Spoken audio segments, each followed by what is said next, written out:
Bueno, bienvenidos, buenas tardes, buenas noches a todos. Esta es una nueva clase del curso de electrocardiografía práctica. En el día de hoy vamos a estar hablando de lo que es bloqueo auriculoventriculares. Y para iniciar vamos a hacer una breve introducción. Vamos a hacer una analogía con lo que son las relaciones de pareja. En este caso vamos a hacer una relación de pareja que no tiene un final feliz. Inicialmente, en esta pareja, eh, habitualmente nosotros hablamos de dos individuos. Vamos a hacer la analogía con lo que son las ondas P y el QRS en un primer momento. Hay una buena relación, una relación muy, muy cercana, donde todo funciona perfecto. Luego, en esta pareja, las relaciones se empiezan a volver un poco tensas, uno se empieza a cansar de la otra persona y se empieza a distanciar. Vemos en este caso que las P se distancian un poquito más respecto del inicio del QRS. A medida que esta relación se va desgastando, va empeorando, eh, se va haciendo un poco más distante hasta que alguno de los dos individuos se va del hogar. Si esto sigue empeorando, eh, sin previo aviso, uno de los individuos se va del hogar hasta que finalmente el último grado, donde se rompe totalmente la relación entre ambos individuos y la P se divorcia totalmente del QRS, no hay absolutamente ninguna relación.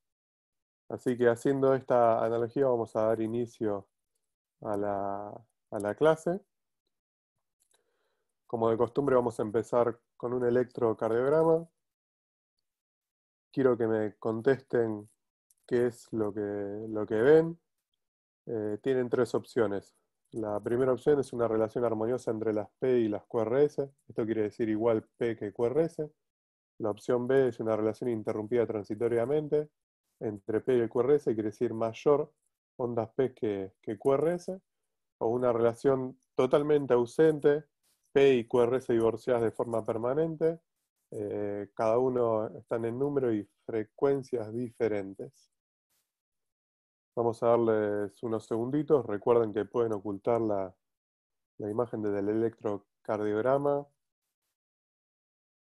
Una vez que eligen la opción, tienen que tocar el botón enviar.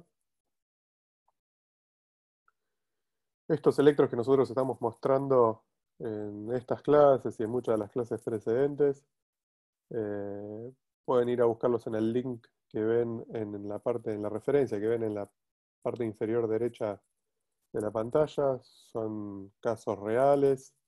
Eh, Muchas veces van a poder encontrar otra información, otras explicaciones si quieren ampliar un poco sus conocimientos. Bueno, vamos a terminar con la votación y la mayoría ha elegido la opción B, interrumpida transitoriamente. En efecto, es la opción correcta. Ustedes pueden ver en este electro, sobre todo en D2, que es la derivación inferior, múltiples ondas P que van seguidas de QRS. Esta relación aparentemente se mantiene en diferentes latidos, pero después de este latido de P y QRS se observa una onda P que está divorciada, no se observa QRS. Entonces vemos que esta relación es transitoria. Bueno, como siempre vamos a dar inicio con un análisis esquemático y ordenado de lo que es el electrocardiograma. Ya estuvimos hablando de lo que es el cálculo de la frecuencia cardíaca, estuvimos hablando de lo que es el ritmo y en esta clase vamos a hacer hincapié en lo que es sobre todo la onda P, el intervalo PR y el QRS. Como siempre vamos a empezar un poco con anatomía y fisiología para introducirlos. Ustedes ya saben que el impulso normalmente se origina en lo que es el nodo sinusal, que se localiza aproximadamente en la unión de la aurícula derecha con la vena cava superior. Desde esta estructura se despolariza la aurícula derecha, después a través de los diferentes haces, el más conocido el haz de Bachmann, se despolariza la aurícula izquierda, pero en esta clase no vamos a hacer hincapié en este proceso, sino que vamos a orientarnos en lo que es el otro camino, que es que desde el nodo sinusal el impulso se dirige hacia el nodo aurículo ventricular, acá en color rojo, a través de unos haces internodales que están dibujados en color violeta. Estos haces internodales son miocitos auriculares que están alineados, a veces sobresalen en lo que es la superficie interior de la aurícula, no son haces aislados como en otras estructuras del corazón por, por tejido conectivo u otros elementos. Una vez que llegan al nodo aurículo ventricular en color rojo, se continúan con lo que es el haz de His y sus diferentes divisiones en rama derecha, rama izquierda, y la división de la rama izquierda habitualmente en dos haces, uno anterior y otro posterior, para después dar origen a lo que es la red de Purkinje y penetrar en lo que es el músculo ventricular. Esta es la conducción normal del impulso. Deben notar que todas estas estructuras que yo les nombré, tanto los haces internodales como el haz de His, las ramas y la red de Purkinje, tienen una velocidad de conducción muy rápida, como pueden ver en la parte derecha de la pantalla. Estas estructuras están compuestas por células de respuesta rápida, quiere decir con unos potenciales de acción, con un ascenso rápido, una fase cero rápida a expensas de la cantidad de canales de sodio que tienen, pero deben hacer notar que la estructura roja que está en el centro del corazón, aproximadamente la unión de las dos aurículas y los dos ventrículos, tiene un potencial de acción correspondiente a células de respuesta lenta. Esto es debido a la ausencia de canales de sodio y el predominio de la despolarización, sobre todo a expensas de canales de calcio. Esta fase cero, un poco más lenta, hace que la velocidad de conducción sea claramente inferior al resto de las estructuras que yo les nombré. Y esto va a tener una implicancia clínica importante que les voy a explicar a continuación. El mayor retraso en esta conducción desde el nodo sinusal hasta llegar al ventrículo se produce en esta estructura roja que es el nodo aurículo ventricular. Finalmente vamos a explicar lo que es el segmento y el intervalo PR. Ustedes ya saben de la segunda clase que el segmento PR incluye o empieza después del término de la onda P hasta el inicio del QRS, tanto inicie por Q como empieza por R, y el intervalo PR inicia desde el inicio de la onda P, quiere decir que la incluye, y finaliza nuevamente en el mismo lugar cuando inicia el QRS, tanto sea por Q o como sea por R. Habitualmente lo que se utiliza es el intervalo PR. Vamos a hablar un poquito más de fisiología. Yo ya les dije que la mayoría de las estructuras tienen un tipo de respuesta rápida, una fase cero empinada, y este tipo de células tienen una respuesta que se llama a todo o nada. ¿Qué quiere decir esto? Estos tipos de células ante una mayor demanda no van a variar su velocidad de conducción. Esto es lo mismo que decir que ante una mayor demanda, si la célula es capaz de conducirlo, va a ser a la misma velocidad, hasta que se llegue a un cierto punto que se satura, alcanza su periodo refractario y súbitamente deja de conducir. A diferencia de lo que es la estructura del nodo aurículo ventricular, que está compuesto principalmente por células de respuesta lenta o cálcicas, donde ante una mayor demanda va a variar su velocidad de conducción. Y este gradualismo en la velocidad de conducción va a llegar a cierto punto que cuando alcance el periodo refractario va a dejar de conducir. Esta característica, esta propiedad, nos va a servir, ya que cuando nosotros veamos en el electro cambios súbitos o trastornos súbitos en la conducción entre las aurículas y los ventrículos, probablemente sea a expensas de lo que son las primeras estructuras de respuesta rápida, como les nombré los haces internodales, el haz de His o sus divisiones o la red de Purkinje. Y cuando veamos cierto gradualismo en la conducción entre las aurículas y los ventrículos hasta que se interrumpe su conducción, probablemente el trastorno se encuentra a nivel del nodo aurículo ventricular.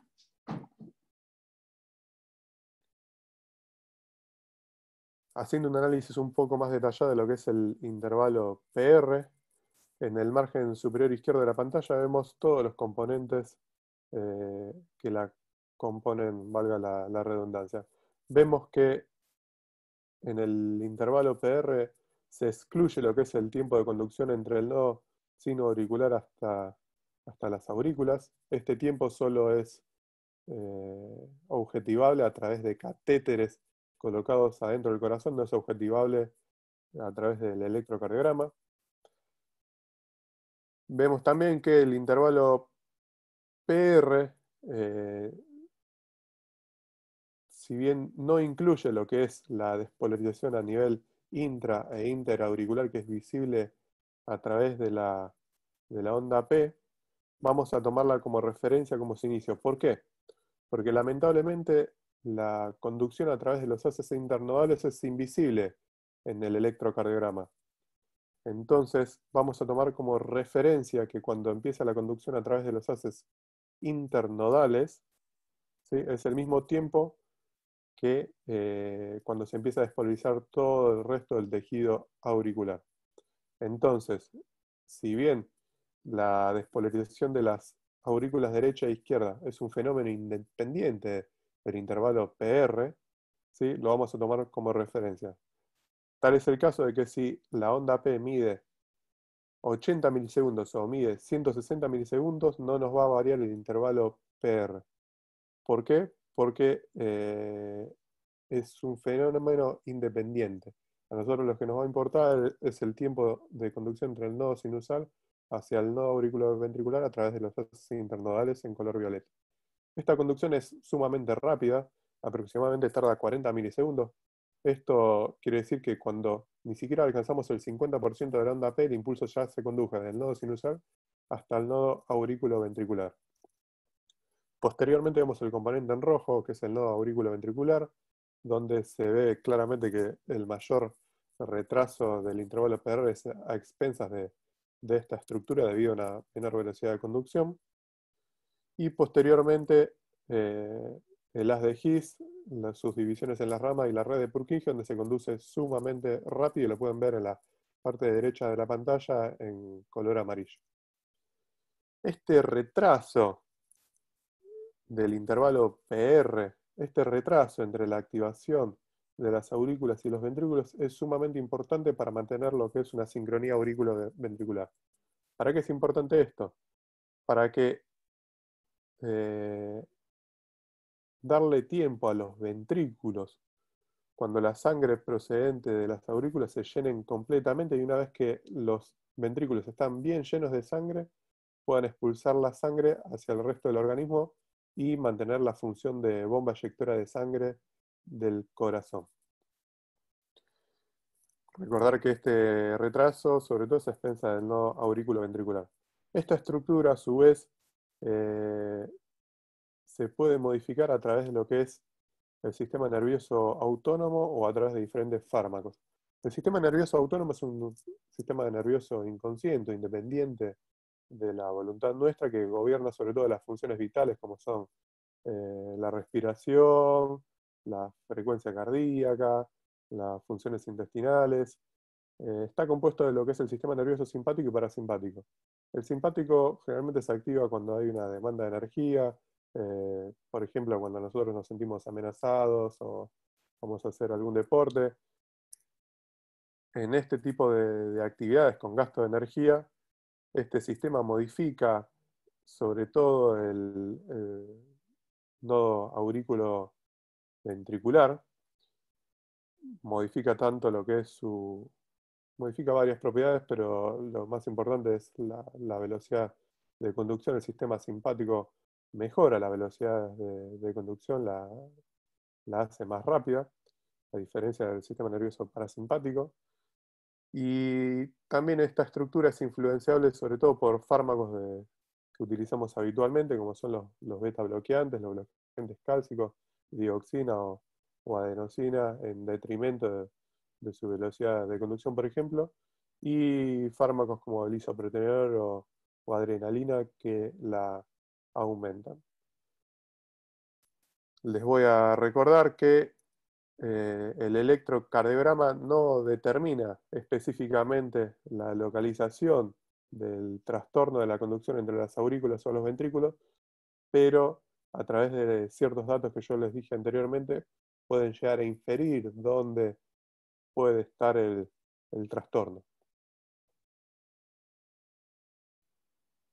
Bueno, y una última aclaración antes de empezar con los bloqueos. Recordar que en la clase del doctor Esteves, en la segunda clase, hablamos de los valores normales del intervalo PR, y normalmente nosotros sabemos que el intervalo PR va en adultos de 120 a 200 milisegundos, pero tenemos que tener en cuenta que estos intervalos PR máximos y mínimos se modifican en base a lo que es la edad del paciente y la frecuencia. En este caso, tenemos una tabla en el margen inferior derecha de la pantalla de los intervalos máximos PR para una persona de más de 40 años, es la columna roja de la derecha, donde vemos que a menos de 70 latidos por minuto, el intervalo PR máximo es de 210 milisegundos. Pero si el paciente está entre 130 y 150 latidos por minuto, el intervalo PR máximo es de 170. Entonces, teniendo en cuenta esto, tenemos que admitir que no solo es saber que tenemos un intervalo PR normal que se encuentra entre 120 y 200 o 220 milisegundos. Bueno, empezamos con los bloqueos auriculoventriculares. Inicialmente vamos a hacer una clasificación electrocardiográfica. Tenemos que entender los bloqueos auriculoventriculares como una dificultad en la propagación del impulso de lo que es la despolarización auricular, representada por la onda P, hasta la despolarización ventricular, justo antes de la despolarización ventricular, que está marcado por el QRS. Entonces nosotros vamos a analizar la relación que hay entre el P y los QRS. En los bloqueos auriculoventriculares de primer grado tenemos que todos los impulsos auriculares atraviesan la estructura de unión y se conducen al ventrículo. ¿Sí? Pero esto lo hacen con un cierto retraso. En los bloqueos de segundo grado tenemos que solo algunas P se conducen al QRS. Y esto, nosotros tenemos dos patrones o tipos.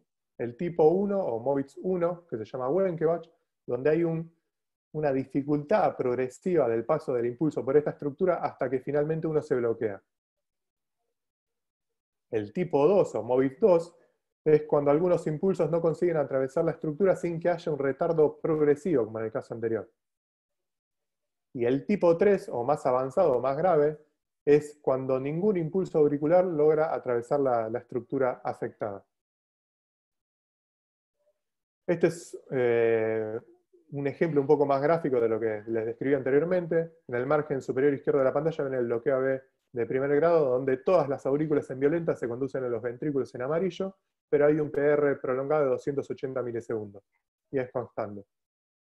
En el margen superior derecho de la pantalla, el bloqueo AB de segundo grado tipo 1 o Wenckebach, vemos que hay un incremento progresivo del intervalo PR, lo que es lo mismo que hay un deterioro progresivo de la conducción a través de la unión auriculo-ventricular, hasta que uno de esos impulsos se bloquea y el ciclo vuelve a empezar. Acá podemos ver lo que es el bloqueo AB de segundo grado tipo 2, ¿sí? Donde el intervalo PR se mantiene constante y uno de estos impulsos auriculares se bloquea súbitamente. Y el bloqueo auriculoventricular de tercer grado, en el margen inferior derecho de la pantalla, van a ver que los primeros dos latidos se conducen y luego súbitamente se instaura el tipo de bloqueo más avanzado, donde ningún impulso auricular es conducido hacia los ventrículos. Y esto hace que surjan de las sombras o aparezcan lo que son escapes, marcapasos subsidiarios, y que generan un ritmo de escape, en este caso en la unión aurículo-ventricular hay ciertas células con capacidad automática que ante la ausencia de la conducción a través de la aurícula surgen y permiten que exista una cierta frecuencia de exposición ventricular, si bien es inferior a la que es el nodo sinusal. Este tipo de escape permiten que el corazón siga funcionando y el sujeto viva, ¿no? Bueno, y vamos a hacer la primera pregunta, ¿sí? En el gráfico de la izquierda ustedes van a ver un tipo de bloqueo donde se ve una prolongación progresiva de la conducción en lo que hace la unión de la aurícula y el ventrículo. Y yo quiero que ustedes me digan dónde creen que pueden encontrar el trastorno de la conducción en base a lo que les expliqué.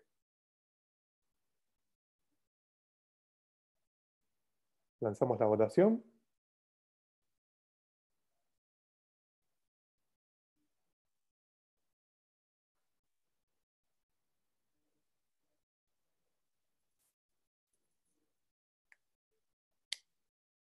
Recuerden que pueden ocultar la pregunta para ver el trazado. Este concepto que están respondiendo en esta pregunta es clave para la interpretación de los electrocardiogramas y predecir dónde está el bloqueo y eventualmente predecir la evolución del paciente en cierto grado. Bueno, ya contestó el 75%, vamos a finalizar la votación, vamos a compartir los resultados. El 80% contestó el nodo aurículo-ventricular. En efecto, este retraso progresivo en la conducción aurículo-ventricular es propio de lo que son las células de respuesta lenta o cálcicas, donde ante una mayor exigencia el nodo aurículo-ventricular disminuye la velocidad de conducción. Así que muy bien. Bueno, en cuanto a clasificaciones de bloqueo auriculoventricular, ustedes van a encontrar varias. Esto muchas veces tiene en cuenta las diferentes localizaciones. Ustedes ya saben que esta unión auriculoventricular se compone de múltiples participantes o integrantes. Hay múltiples causas que pueden generar trastornos a este nivel, tanto degenerativas, vasculares, tóxicas, disautonómicas, chagas. Podemos clasificar los bloqueos auriculoventriculares según el tiempo, según su instalación aguda, crónica o paroxística cuando tiene una aparición intermitente, según el nivel de bloqueo. Inicialmente nosotros tenemos un solo fascículo del sistema de conducción, entonces son los llamados monofasciculares, y cuando se divide en dos o tres fascículos tenemos los llamados bloqueos bifasciculares o trifasciculares. A su vez podemos clasificar los bloqueos respecto a la localización del GIS. En supraisiano son los bloqueos que están antes del GIS, intraisiano o infraisiano cuando están posterior o después del GIS. Y la última clasificación común es según la localización del nodo AB. Tenemos bloqueos nodales o bloqueos infranodales cuando hacen referencia a lo que es el GIS y sus divisiones y redes de Purkinje. Bueno, y empezamos con lo que son los bloqueos AB de primer grado. En la parte de la izquierda ven que todas las aurículas se conducen hacia los ventrículos, si bien tienen un PR prolongado, acá se ve 280 milisegundos, no hay ninguna disociación entre las aurículas y los ventrículos. En la imagen de la derecha ven en el margen superior lo que es la conducción normal en gris. La primera parte es el nodo AB y la segunda parte en amarillo es lo que es haz de His, ramas y red de Purkinje. Debajo de este gráfico, lo que estoy marcando con el puntero, ven que hay una prolongación del primer intervalo que viene a ser representado por lo que es el nodo aurículo-ventricular. ¿Qué significa esto? Que la mayoría de este tipo de bloqueos con prolongación del intervalo PR, habitualmente el responsable se encuentra a nivel del nodo aurículo-ventricular, pero no siempre. En los bloqueos AB de segundo grado tipo 1 o Wenckebach, vemos que algunas aurículas no son conducidas a los ventrículos, pero mientras tanto hay una prolongación del intervalo PR, ¿sí? Y esta prolongación va siendo sucesivamente cada vez menor. Esto hace que los intervalos entre ventrículos o entre los QRS sean cada vez menores. ¿Por qué? Pueden ver en el gráfico inferior, donde hay un ejemplo, un electrocardiograma, donde el PR se va prolongando sucesivamente, pero esta prolongación en los últimos latidos es un poquito menor que la precedente. Esto hace que los intervalos entre los QRS disminuyan. Este tipo de bloqueos habitualmente se localizan también en lo que es el nodo aurículo-ventricular. Y esto es un tipo de respuesta que, como ustedes respondieron favorablemente en la primera pregunta, es responsable de lo que son los tipos de células cálcicas o lentas que se encuentran en el nodo aurículo-ventricular. En los bloqueos AB de segundo grado tipo 2 o MOVIT2, tenemos que algunas aurículas no son conducidas al ventrículo, pero no hay un incremento progresivo del intervalo PR, sino que el intervalo PR se mantiene siempre constante. Este tipo de respuesta es predominante en lo que son células de respuesta rápida, con respuesta a todo o nada, donde la velocidad a través de esta estructura se mantiene constante. En el gráfico de la derecha pueden ver en la parte superior que hay un ejemplo de bloqueo a nivel de los fascículos, donde ven que hay dos fascículos donde tienen un bloqueo permanente y el impulso se conduce de la aurícula al ventrículo a través del fascículo este superior, que corresponde al fascículo posterior izquierdo en el dibujo. En el gráfico inferior ven que el mismo impulso, por algún motivo, no puede atravesar el fascículo posterior izquierdo, y al estar los otros dos fascículos de abajo bloqueados, este impulso no se conduce hacia el ventrículo. Y esto es lo que genera este tipo de bloqueos. A su vez hay dos conceptos más que tienen que saber de los bloqueos de segundo grado, que son los bloqueos tipo 2-1, donde una de cada dos P se bloquea. Y este fenómeno puede explicarse tanto por bloqueo de tipo MOVIT 1 o MOVIT 2. No podemos saber si pertenece a uno u a otro. Y el otro concepto que tienen que conocer habitual es el bloqueo de segundo grado, de alto grado o avanzado, que significa que cuando dos o más P consecutivas están bloqueadas hacia los ventrículos. Bueno, ahora vamos a empezar con lo que es la parte práctica. En este electrocardiograma quiero que ustedes me respondan qué es lo que ven. Este electrocardiograma pertenece a un paciente anciano que tenía síncopes y tiene un patrón de bloqueo de rama derecha y un hemibloqueo anterior izquierdo. Si bien ustedes no saben todavía esto, no aprendieron, quiero que sepan que este paciente ya tiene enfermedad en las divisiones y subdivisiones de las de His. Entonces, en la primera opción tienen un bloqueo de primer grado, la opción B, bloqueo de segundo grado MOVIT 1, la opción C es un bloqueo AB tipo 2-1, la opción D es un bloqueo AB de segundo grado tipo MOVIT 2 y la opción E es el bloqueo AB de tercer grado. Les voy a hacer una aclaración que esta pregunta tiene hasta dos respuestas. Es una pregunta de respuesta múltiple. Así que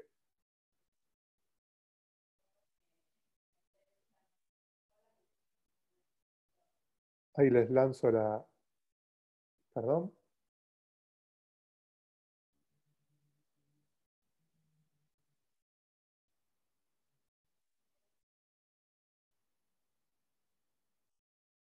Acá les lanzo la pregunta.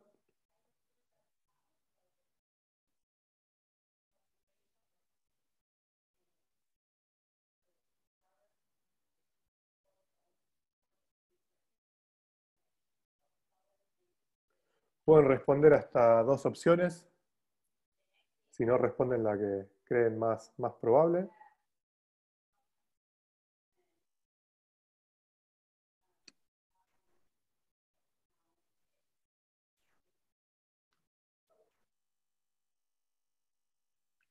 En estos primeros electros tienen la ayuda del recuadro, donde pueden ver lo que tienen que analizar. En los siguientes trazados no van a tener tantas ayudas. Vamos a finalizar la votación, vamos a darles resultados. La mayoría puso que tiene un bloqueo AB de 2-1 y después está repartido entre bloqueo AB de segundo grado MOVIT 1 y MOVIT 2. Vamos a dejar de compartir y vamos a ver la respuesta. La respuesta correcta era bloqueo AB 2.1 y bloqueo AB de segundo grado tipo 2 o MOVIX 2. ¿Por qué? Pueden ver que en la primera parte del recuadro rojo hay dos P, hay una de ellas que no se conduce al ventrículo, es lo que es el bloqueo AB 2.1, pero en la parte derecha del trazado ven que hay una P que se conduce al QRS, hay otra P con el mismo intervalo QRS que no se conduce y una tercera P que está bloqueada. Si bien les debo reconocer que muchas veces por la computadora, por la definición de la imagen es difícil reconocer esto, a veces si uno lo ve desde el celular menos, pero bueno, es una salvedad que vamos a hacer.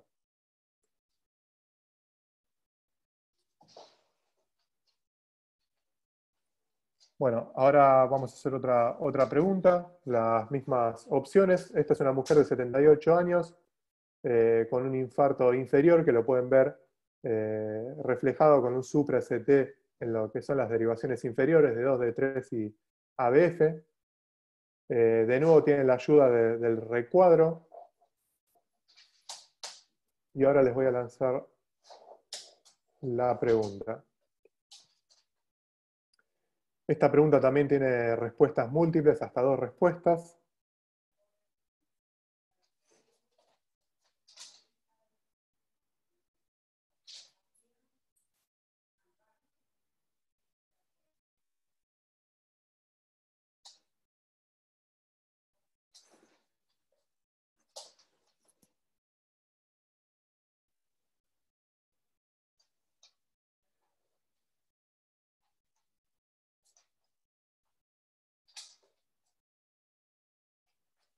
En el margen inferior de las pantallas de estos trazados pueden ver el link de donde son sacados estos electros. Estos son casos clínicos reales.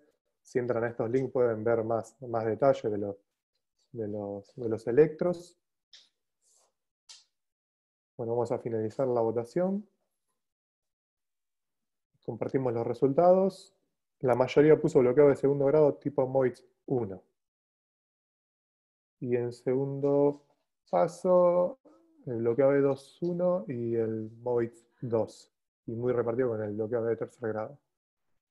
Bueno, vamos a ver cuál es la opción correcta. La opción correcta era bloqueo de segundo grado tipo MOVIX 1 y bloqueo AB 2.1. De nuevo, en el recuadro ven en la primera parte un bloqueo AB 2.1.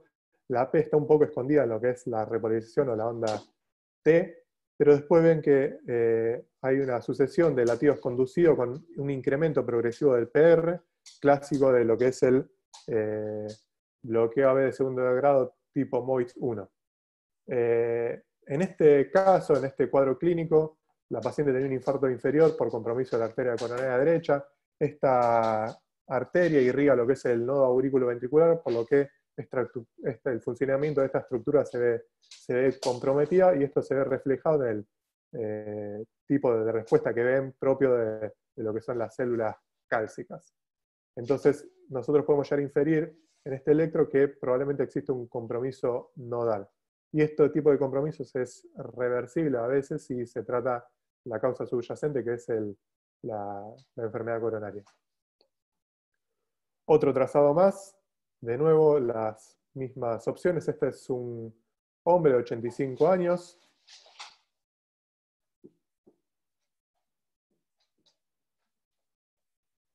Y esta tiene opción única.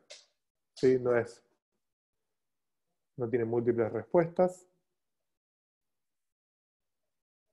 Acá ya no tienen la ayuda del recuadro de qué es lo que tienen que observar.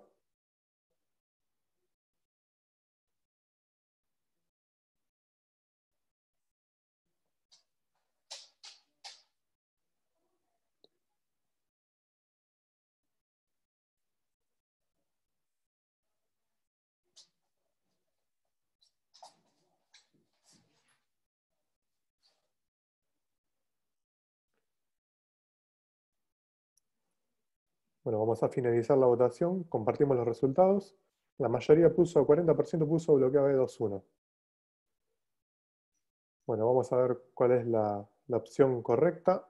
En efecto, es un bloqueo B21. En el margen inferior del electro pueden ver que impresiona que hay P seguidas de QRS con el mismo PR en los sucesivos latidos, lo cual nosotros podemos inferir que hay una cierta asociación o ligadura, hay una cierta relación, pero vemos que después del QRS hay una onda P que está bloqueada. En este tipo de trazados nosotros no podemos inferir dónde está el problema, si el problema está en el nodo AB o está por debajo del nodo AB. Y esto puede llegar a requerir de algunas maniobras para ayudarnos con el diagnóstico. Recuerden que si nosotros hubiéramos observado un PR prolongado, un fenómeno de Wenckebach, supondríamos una enfermedad nodal, y si nosotros vemos un PR normal o bloqueos en lo que son las ramas y las subdivisiones, podemos suponer un bloqueo a nivel infranodal. Entonces, para llegar a inferir esto, nosotros podemos hacer algunas maniobras, que son, por ejemplo, lo que son la modulación autonómica a través del sistema nervioso simpático y parasimpático para mejorar o empeorar la conducción a través del nodo AB y evaluar la respuesta. Si nosotros, a través del sistema nervioso simpático, que se activa normalmente cuando realizamos ejercicio y mejora la conducción del nodo AB, vemos que este trazado mejora la conducción, podemos inferir que el problema está a lo largo del nodo AB. Si vemos una respuesta opuesta, obviamente no es el nodo auriculoventricular. La estimulación parasimpática la podemos reproducir a través de lo que es el masaje del seno carotidio a nivel del cuello, donde vamos a ver un empeoramiento de lo que es la conducción a través del nodo AB. En este paciente se le realizó un estudio electrofisiológico y demostró enfermedad nodal con un bloqueo AB de segundo grado tipo 1.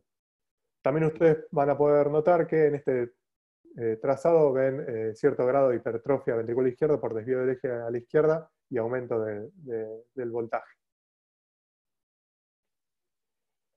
Y último electro de este tipo de bloqueos es una pregunta de opción única. En este caso tiene una paciente femenina de 85 años que se encuentra asintomática, pero tiene un bloqueo de rama derecho y un bloqueo anterior izquierdo.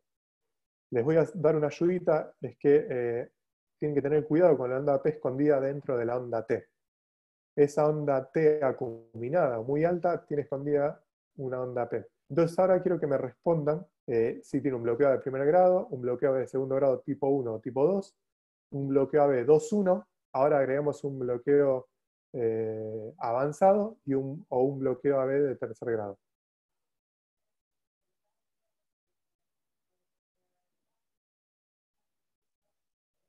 Lanzamos la votación.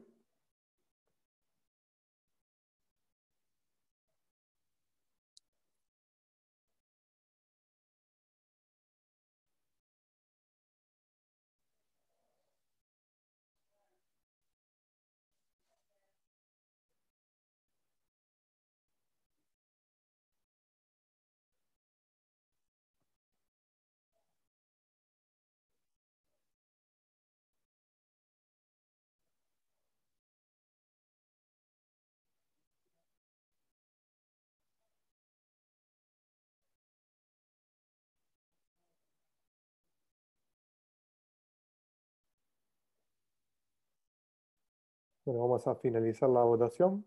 Vamos a compartir los resultados. La mayoría, el 50%, contestó bloqueo avanzado. ¿Qué quiere decir esto? 2 o más P bloqueadas.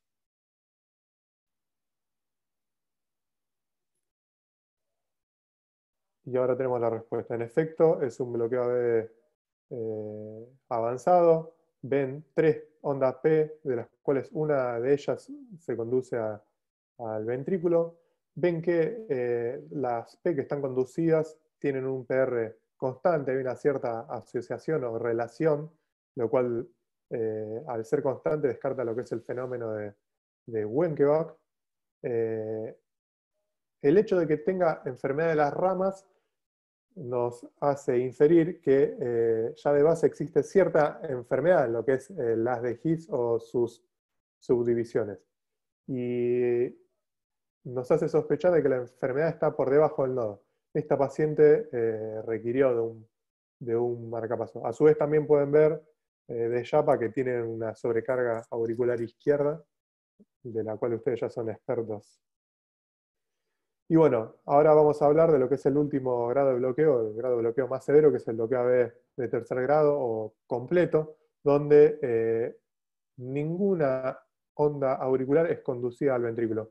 Ven que en la parte izquierda de la pantalla los primeros dos impulsos auriculares se conducen al ventrículo y luego de forma súbita todos estos impulsos, estos 4 impulsos auriculares son bloqueados al ventrículo. Esto hace que surjan, como dijimos anteriormente, los marcapasos subsidiarios a una frecuencia inferior a la precedente. Este tipo de bloqueos se pueden localizar a cualquier nivel, pero es más predominante en lo que es haz de His, ramas y Purkinje. Se ve que estos trastornos son más bien proximales, no son a nivel de las ramas, sino que son generalmente a nivel de las de His, pero en este ejemplo vemos en la parte derecha de la pantalla lo que es un bloqueo trifascicular, donde las 3 ramas están bloqueadas. ¿Sí? Y ahora vamos a ver otro ejemplo, otro ejercicio, donde esta es una pregunta de opción múltiple, donde es un paciente de 71 años, masculino, con mareos y vértigo, las mismas opciones que tenían antes, y vamos a ver qué responden. Sí, les voy a hacer la aclaración que esta pregunta es un poco capciosa, así que tienen que prestar atención y ver todo el electro.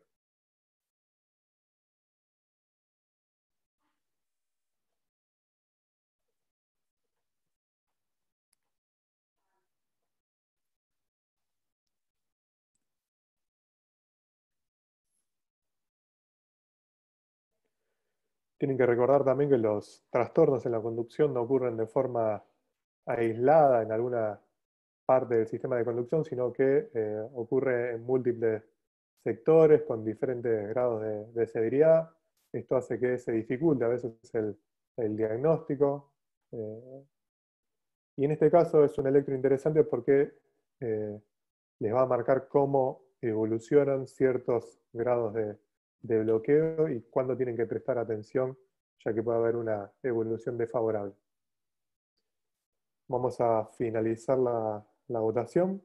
Vamos a compartir los resultados. La mayoría, 84%, contestó bloqueo AB completo y un 22% contestó bloqueo AB avanzado y un 11% en tercer lugar bloqueo AB 2.1. Bueno, vamos a ver cuál es la opción correcta. En efecto, hay un bloqueo AB de tercer grado y un bloqueo AB 2.1. Vemos que en los primeros dos latidos un bloqueo AB 2.1, esta P se conduce al QRS, esta P no se conduce y luego el mismo fenómeno. Luego, a partir del tercer latido, pueden ver ondas P que están totalmente divorciadas y metidas adentro de lo que es el QRS o la repolarización, ¿sí? Y hace que surjan marcapasos subsidiarios. Ustedes pueden ver que hay una ligera variación entre los QRS del inicio y del final. Esto es porque estos marcapasos están surgiendo de otra zona inferior al nodo AB. En este caso, ven que el paciente tenía bloqueo de rama derecha, mi bloqueo. El paciente, la frecuencia de escape es a 33 latidos por minuto, bastante lento. Ven que hay una progresión de un bloqueo AB 2.1 a un bloqueo AB de tercer grado. Los síntomas del paciente eran por esta baja frecuencia que tenía tanto al inicio como al final del trazado, y este paciente obviamente requiere un marcapaso. En este trazado, ¿qué tenemos que aprender? Que habitualmente los bloqueos de segundo grado tipo 2, ¿sí? O a veces los bloqueos AB 2.1, que no podemos saber si son MOVIX 1 o MOVIX 2, tienen cierto riesgo de progresión a un bloqueo AB de tercer grado severo, ¿sí? Y de requerir marcapaso. A diferencia de lo que son los bloqueos AB de primer grado o bloqueo de segundo grado MOVIX 1, que tienen baja probabilidad de evolución a bloqueos AB más graves. ¿Sí? Y por último, el último trazado, el último ejercicio, en este caso ven un paciente de 86 años, masculino, con una frecuencia de pulso lenta y fatiga, consulta y se le hace un electrocardiograma. Esta pregunta es de opción única.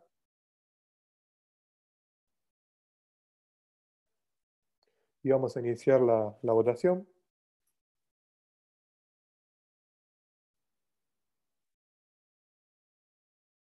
Este electro también es un poco más difícil, es un poco capcioso. Hay un fenómeno que ustedes no conocen, que es lo que es la fibrilación auricular, que es un ritmo anárquico auricular, donde al no haber una actividad sincronizada o estructurada, no se puede evidenciar, ¿no?, ondas P. En este tipo de arritmia, la aurícula está entre 350 y 600 latidos por minuto. Y habitualmente esta arritmia se conduce a los ventrículos con una frecuencia irregular. ¿Qué quiere decir esto? Que si ustedes ven los intervalos entre los diferentes QRS son irregulares.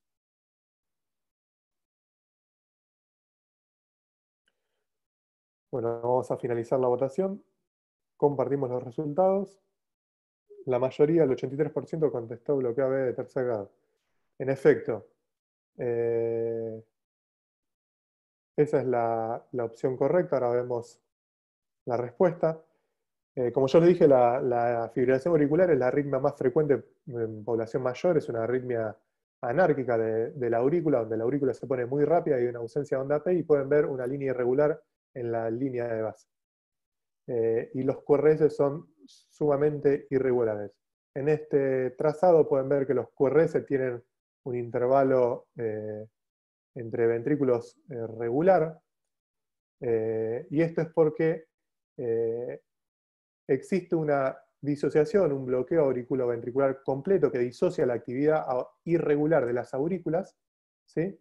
Y esto hace que surjan marcapasos subsidiarios que tienen una frecuencia regular. En este caso se puede ver un ritmo de escape a 45 latidos por minuto.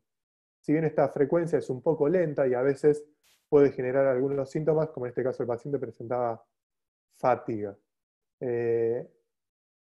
Bueno, este es el último trazado. Espero que hayan entendido la mayoría de los conceptos.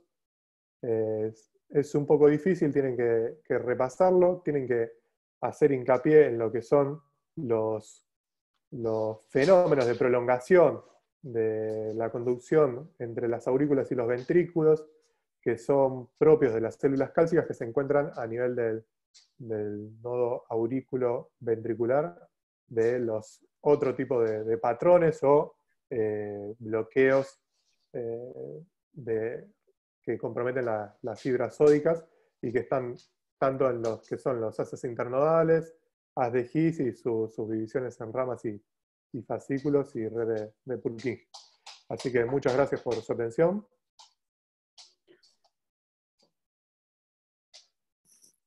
Perfecto, Leo. Muy buena charla respecto al tema, muy claro, muy didáctica.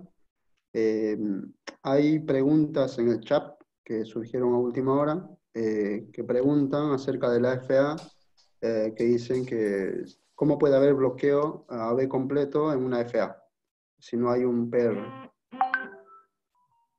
Perfecto. Hay ciertos fenómenos que nosotros no podemos inferir dónde está localizado o qué pasa. Pero al nosotros tener una actividad irregular en la aurícula, y en este caso, que la aurícula esté de forma irregular latiendo entre 350 y 600 latidos por minuto, hace que debiera existir una irregularidad en los QRS. ¿Sí? O sea, de todos estos numerosos latidos que hay en la aurícula, a veces el ventrículo se conduce en los que son los estímulos auriculares más precoces o a veces en los más tardíos. ¿Sí?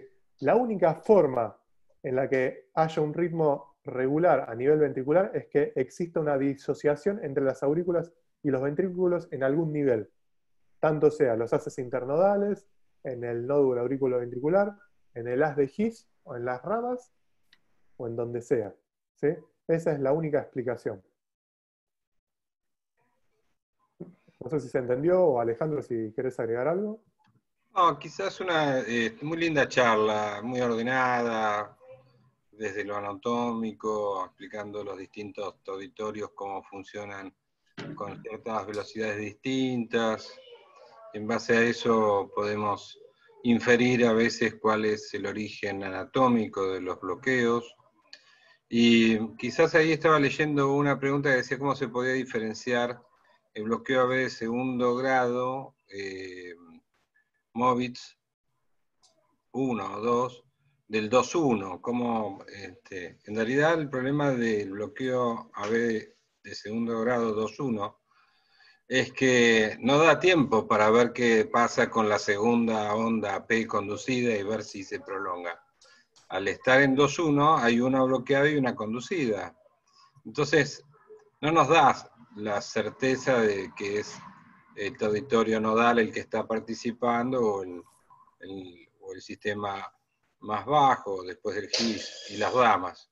Pero siempre hay que ver que si el cuadro S es ancho o no en cada bloqueo.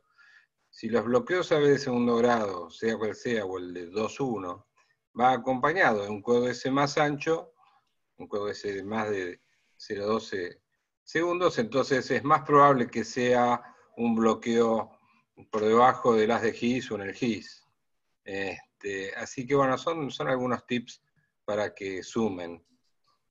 Pero bueno, y lo de la fibrilación auricular también es una situación típica, que también se da, por ejemplo, en el aleteo auricular. Hay pacientes que tienen un ritmo que se llama aleteo auricular, que es una actividad auricular a 300 latidos por minuto, y puede estar absolutamente disociado del ventrículo, y en el ventrículo aparecer un ritmo idioventricular, que se llama un ritmo lento de escape, a 30, 40 por minuto, y las ondas de aleteo auricular están absolutamente independizadas. Pasa lo mismo con la fibrilación auricular. Un poco para agregar algo más, nada más. Muy buena charla, Leo, realmente. Yo quería agregar algo que se puede hacer en este tipo de bloqueos 2.1, no sé si se entendió, es que nosotros en el organismo tenemos un sistema nervioso autónomo e independiente que gobierna ciertas funciones como son la actividad del corazón, la actividad respiratoria. El sistema nervioso simpático que se actúa cuando nosotros realizamos ejercicio modula el nodo aurículo-ventricular mejorando su conducción. ¿Sí? Entonces, si nosotros, por ejemplo, tenemos el paciente acostado en alguna camilla y lo hacemos mover los brazos o lo hacemos pedalear, el cuerpo lo va a censar como que hay una actividad física y se va a activar el sistema nervioso simpático, y el sistema nervioso simpático va a hacer que mejore la conducción a través del nodo auriculoventricular. Entonces, si nosotros tenemos un bloqueo AB 2.1 y no sabemos si es MOVITS 1 o MOVITS 2, y vemos que ante la reproducción o ante el ejercicio mejora la conducción y pasa del 2.1 a un bloqueo de segundo grado tipo MOVITS 1, ¿sí? Podemos llegar a inferir que el trastorno está a nivel del nodo auriculoventricular. A su vez podemos hacer maniobras inversas, reproducir el reposo con masajes en el seno carotidio que activa el sistema nervioso parasimpático y genera el proceso opuesto. Sí, ahí estaba viendo una pregunta que alguien preguntaba si en el Wenckebach se acortaba el PR, ¿no? Quizás hubo alguien que quedó con un concepto inverso. El PR en el Wenckebach se va alargando progresivamente, pero como los primeros latidos que se van alargando son proporcionalmente los que más se alargan, lo que se va acortando es el intervalo entre los primeros QRS comparado con los siguientes. Entonces, por un lado se alarga el PR, pero por otro lado los QRS se van acercando un poquito. Ese es en el bloqueo AB de segundo grado tipo MOVITS 1 Wenckebach, típico, porque hay formas atípicas que vos mostraste un electro recién, donde el tercer latido del Wenckebach en realidad está más alejado, y ese sería lo que llaman Wenckebach atípico, porque no cumple la ley de que se va prolongando el PR, pero a su vez se van acercando los QRS. En ese caso que vos mostraste del infarto, el último QRS se va alejando un poquito más, eso habla de una gran enfermedad del nódulo auriculoventricular típico, también del infarto inferior, que tiene una un efecto muy directo sobre el nódulo auriculoventricular. Hay otra pregunta interesante también que Mateo Fontella pregunta, ¿qué pasa en una FA si tenemos un bloqueo de primer grado? ¿El electrocardiograma se va a regular? No, en este caso, que nosotros tengamos una FA, no vamos a poder inferir si tiene un bloqueo AB de primer grado o no, porque no vemos la onda P en la fibrilación auricular. Es un ritmo anárquico, irregular, y no sabemos a cuál de todas las miles de deflexiones que hay en la aurícula en un momento determinado respondió y se condujo a través de la unión auriculoventricular y generó un QRS. Así que no, los QRS van a seguir siendo irregulares y no vamos a poder inferir qué tipo si hay un bloqueo AB de primer grado o de segundo grado. Sí podemos llegar a inferir si hay un bloqueo AB de tercer grado, porque como les mostré en el ejemplo, en el último trazado, el QRS tiene que ser regular, producto de que hay algún marcapaso subsidiario que comanda el ritmo ventricular. Bueno, y creo que no hay más ventrículos, me parece, ¿no, Alejandro o José? No, no. Nos veremos el martes que viene. Bueno, muchísimas gracias por su atención y nos vemos la próxima semana. Chao, hasta luego. Chao, hasta luego.